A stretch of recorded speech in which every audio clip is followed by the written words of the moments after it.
చేసుకున్నాము.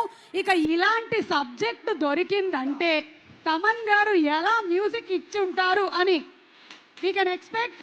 తమన్ గారు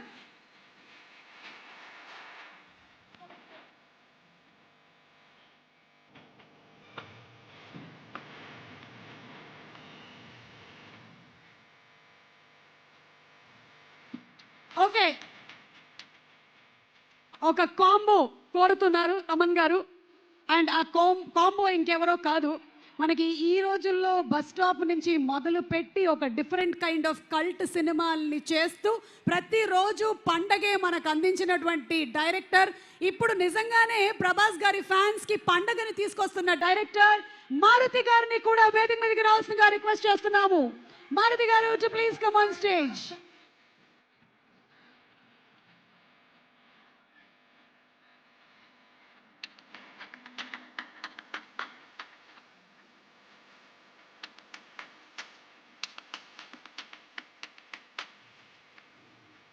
రెబల్ సాబ్ ఆ లిరిక్ నేనే రాశా. సరే,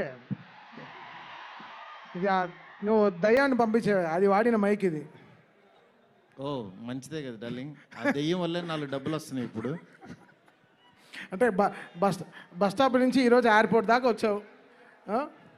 ఎయిర్పోర్ట్ వచ్చేసాను అంతే, ఫ్లైట్ ఎక్కడమే ఆలస్యం. ఫ్లైట్ ఎక్కి తిరిగేసి కూడా వచ్చేసాను. సక్సెస్ ఫ్లైట్ ఎక్కిస్తున్నావా లేదా మమ్మల్ని? అది నీ చేతుల్లోనే ఉంది, నువ్వే కొడుతున్నావు అక్కడ. నా పని అయిపోయింది. నువ్వు ఎంత బాగా కొడితే. డార్లింగ్ చూడండి డార్లింగ్, అసలు ఫస్ట్ రోజు నుంచి ఈ మాట మీదే ఉన్నాడు. సరే మాట్లాడు, చెప్పు డార్లింగ్. నీ వెనక్కే నేను. చాలా మాట్లాడాలనుంది, చాలా చెప్పాలనుంది, కాకపోతే అన్నీ చెప్పు డార్లింగ్.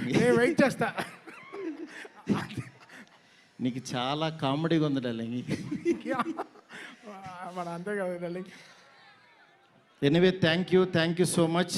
ఫస్ట్ ఆఫ్ ఆల్ రెబల్స్కి చాలా థ్యాంక్స్. ఎందుకంటే నేను తీసిన సినిమాని బిగినింగ్ నుంచి నన్ను ఎంకరేజ్ చేస్తూ ఇంత దూరం తీసుకొచ్చారు.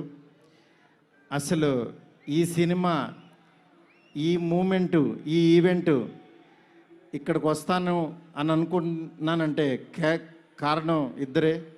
ఒకళ్ళు నా కింగ్ సైజ్ కట్అవుటు రెబల్ స్టార్, అట్లాగే ఈ సినిమాని మేమెంత ప్రేమించినా సరే వెనకడుగు వేయకుండా మమ్మల్ని నడిపించిన వ్యక్తి విశ్వ సార్.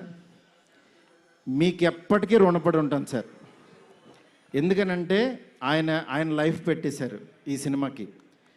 పీపుల్స్ మీడియా మొత్తం, పీపుల్స్ మీడియా స్టాఫ్ కానీ, పీపుల్స్ మీడియాలో పనిచేసే ప్రతి ఒక్కళ్ళు కానీ, మనం ఈరోజు ఏదో ఇది నేను చెప్తున్నాను, ఒక సాదా సీదా ఒక ఫంక్షన్ కాదు ఇది. దీని వెనకాల చాలా కష్టం ఉంది.